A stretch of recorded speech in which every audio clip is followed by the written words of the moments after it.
Hey everyone, I'm back with another book review, and today I'm going to be reviewing this book right here, Garden of Evil by Edmund Plante. I dare say that's the perfect last name for a book like this, because you can see it's about plants. But this book was released in 1988 by Leisure, and anyone who collects old horror novels probably knows about Leisure.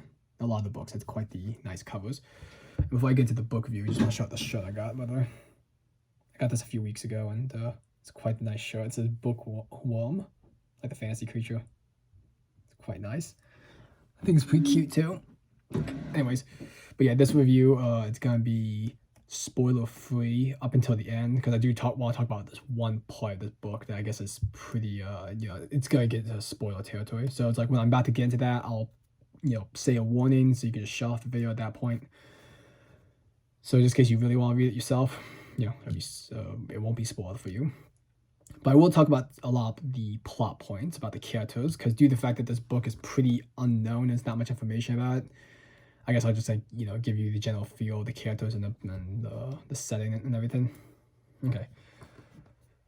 So I'm going to read the synopsis now. 9-year-old Molly had always been shy and reserved, living in a quiet little world of her own. But when she moved into an invalid grandmother's house, she was suddenly cut off from almost all human contact. But Molly didn't mind, for she had discovered an ancient box containing curious-looking seeds. She knew she had to plant a garden. What she didn't know was she had discovered seeds of evil, each containing a horror greater than the last. Molly labored each day in her garden, oblivious to the hell that awaited her. For she had sown seeds of terror, and soon she would reap a harvest of destruction. I would say that's a pretty nice synopsis. Like when I first read this little synopsis, on the when I was doing research about this book before I bought it, I was like, oh, that sounds amazing. Although I would say that the synopsis kind of stretches the truth a bit, because Molly, she's not exactly cut off. I know they say she's cut off from almost all human contact, but I mean that's a bit of a stretch, because in the house she's in, because she's in this old house that's built in the 1700s or something like that. Or was it the 1800s? She's in there with her parents, her grandmother, and her aunt.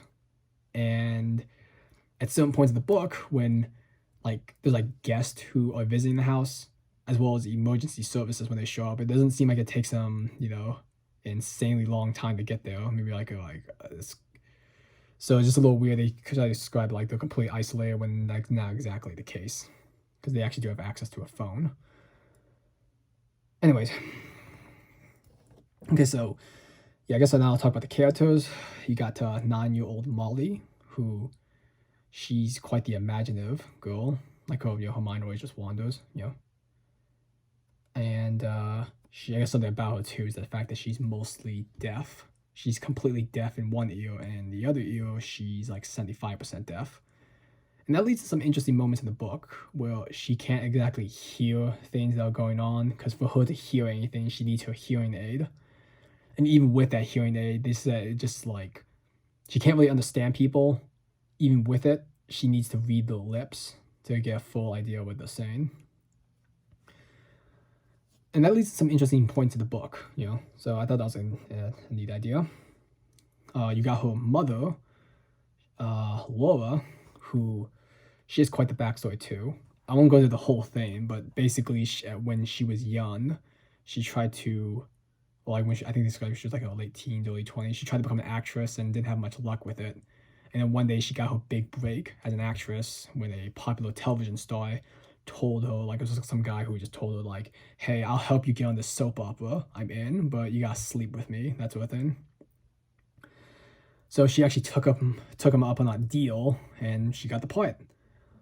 Although soon after, he died of a cocaine overdose. And then her character got killed off of the show, because they kind of decided that oh, okay, well, it seems, he's dead. The guy who wanted her to be in the show, they just decided to write her off the series, because due to the fact that also the ratings were going down. So she lost that part, and then soon afterwards, she found out she was pregnant with, Molly. And then when she found out Molly was mostly deaf, that made things even worse for her, because it's kind of because I have no job, I'm just working, like minimum wage jobs trying to support myself, and now I have a daughter coming on the way. And then then she finds out the daughter is also like when the daughter was deaf. Soon afterwards, they found out she was. Wait, soon after the daughter was born, they found out she was deaf. Sorry, I misspoke. So yeah, she's had a bit of a rough life with not much stability. That is until she met her husband, Steve, who owns a restaurant called the Four Horses.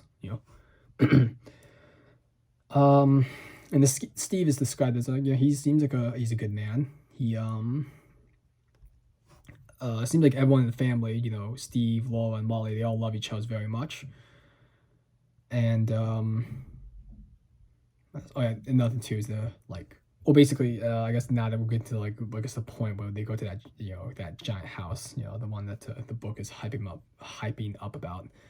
One day, Steve gets a call from his sister, who he really doesn't like. Like he goes, he said the only time he talks to her or even sees her is during Christmas, like when he would just leave a phone call or he would visit her, because they describe his sister, Shelly, lives with the mother. What's the mother's name actually? Oh, the mother's name is Margaret. That's pretty much the only time though. He'll see them.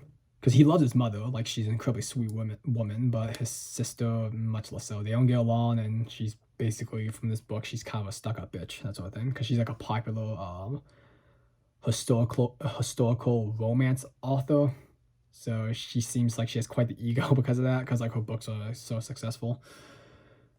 Anyways, he basically gets a call from her saying that you need to visit because mom's dying, and he's like, wait, what?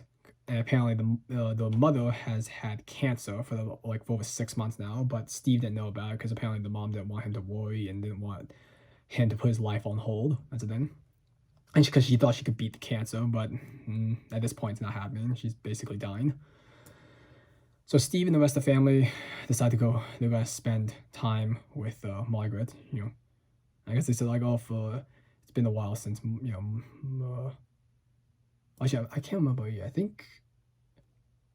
Yeah, I can't remember in the book they said if Molly's ever actually met her grandmother. That sort of thing. But anyways, yeah, now they're going to go spend time at the grandmother's house, which is described like she has a huge house where it has 36 or more rooms. I can't remember the exact number of rooms it had.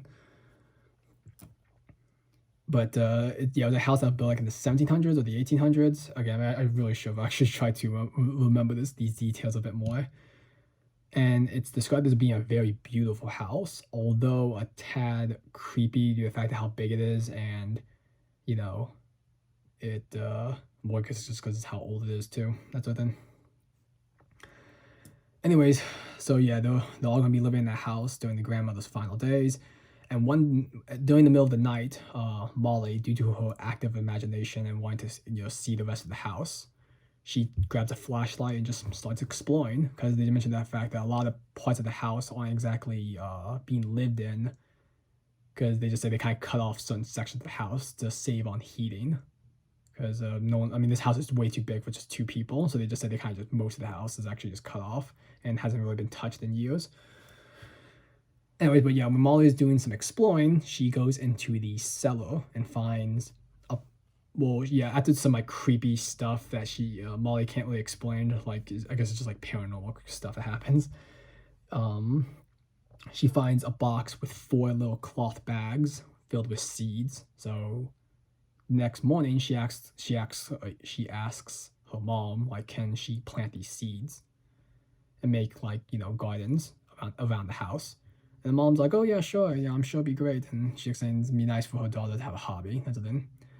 Although I do question the fact that how come the mom didn't question the daughter, where did you find those seeds? Because that'll be my question. I didn't buy those for you. Did you just find them randomly and you're just gonna plant them? I just couldn't help but wonder that. Anyways, so yeah, that's the general feel. And it's the fact that Molly's gonna plant 4 gardens: one in the north, one in the west, one in the south, and one in the east. Because again, she found 4 bags filled with seeds. So she decided each bag is gonna get its own little garden. And I guess I'll just leave it. I guess that'll be it for me explaining the plot. So now, I guess I'll just say my general opinion about this book, and that is, I had quite a bit of fun reading it.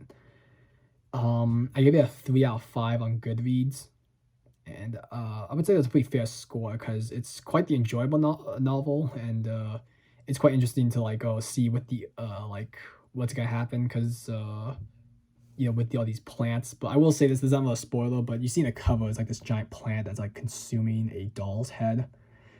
Nothing like that happens in this book, and there's actually no point in the book where like a plant like this like eats anybody or kills anyone like that. A lot of the kills are quite tame actually. And matter of fact, the body count's kind of low too in this book. Like not many people at all get killed. I think Although some of them, it's a little less ambiguous if they died or not. Again being vague here. So I was a little disappointed because I thought this was gonna be like a book about these like plants again like this thing like eating people, which that doesn't happen. It's more about I guess more subtle things that happen. Let's see, trying to move out things. Oh, but I did say the characters are quite nice. Although I would argue that the mother, and I'm going to get into this even later, like later in the video when I talk about the spoiler thing. The mother, she seems like a really, she seems like a nice character. Like she really loves her daughter and her husband and stuff like that. Although she does some pretty stupid things. Like I said, she didn't question about the seeds, and something near the end she does is like, why would you do that? That's really stupid. But I guess that's the way of these kind of books. People just act really stupid. And something I thought was interesting too is like when these crazy events start happening, and the fact that Steve he hates his sister, and he also hates the house because he had a really traumatic experience in the house as a kid that he can't really explain, that he doesn't want to talk about, and because of all that and all the creepy events that are happening with these plants, the marriage starts to go on the rocks. That's what then. And that's kind of interesting, and it kind of reminded me of some other books I've read where like, oh, when at one due to all the stress that's happening, the Laura and Steve decided to take a little vacation. We're gonna spend like a weekend alone together in some like nearby hotel. And when that's happening, like, oh, the relationship starts to be good as new, and they're just kind of like, oh man, it feels so nice being out of the house. So I wonder what's up with the house that made them like so angry and on the rocks, isn't it? So I thought that was another neat moment. But anyways, I guess I'll say this. I guess some negatives, like I said, the book is a little tame, and the fact there's no like giant plant eating people. And another issue is that there's some really interesting ideas in this book, but it doesn't handle it so well. Like some ideas I felt like were underutilized, that sort of thing. Like I felt like the author could have like there was a lot more potential here, but he didn't take full he didn't take it as far as he could. That's the thing. I will say this though, the ending is really nice. Like I thought it was a very like kind of like a creepy ending that still wrap things up. So that's nice because I feel a lot of times with horror novels they don't really end as very not all the time they end so satisfactory or But yeah, okay, so I guess that's my general opinion. Yeah, Garden of Evil by Edmund Plante, 3 out of 5. I gave on Goodreads. Quite enjoyable. I would say it's worth checking out if you think this is tickles your fancy. And now I'm going to get into the spoiler part. I actually want to say also would say probably it's worth getting this book if you're into collecting these type of things for the cover alone. I mean, calling it. I love this cover. But anyway, now I'm going to get this spoiler thing. So if you want this book spoiled, just shut off this video. So 3, 2, 1. Okay, spoiler time. This is like a mini rant, but yeah, at one point the Laura character does something insanely stupid.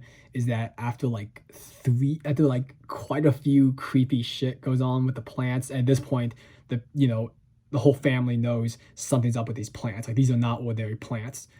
And at one point in the North Garden, I believe, there's a giant artichoke like looking pod plant that one day is empty. Like it looks like they describe it like it's big enough to hold a person, and then one day it's empty, like it's as if like something came out of it.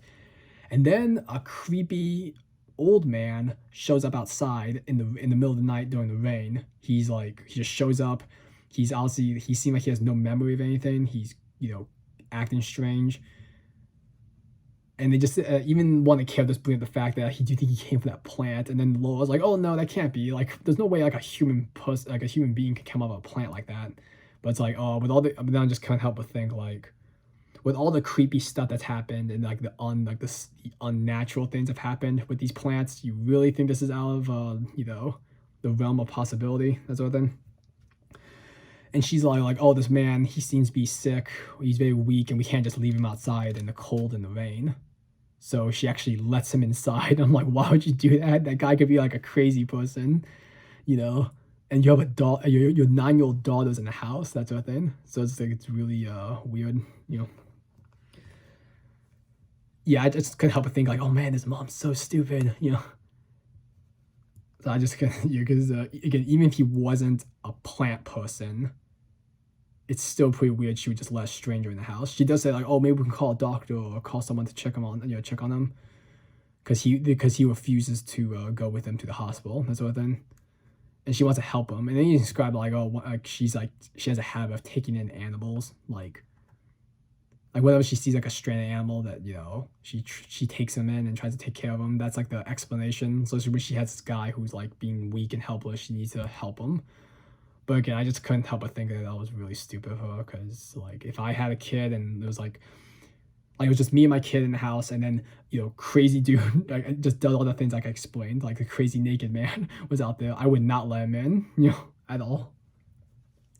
I just want to mention that because I was reading this, I'm like, oh god, she's being really stupid here. I will say though that after look, I guess playing away that stupidity, it does lead to some interesting moments, I guess, when that plant man's in the house, that sort of thing.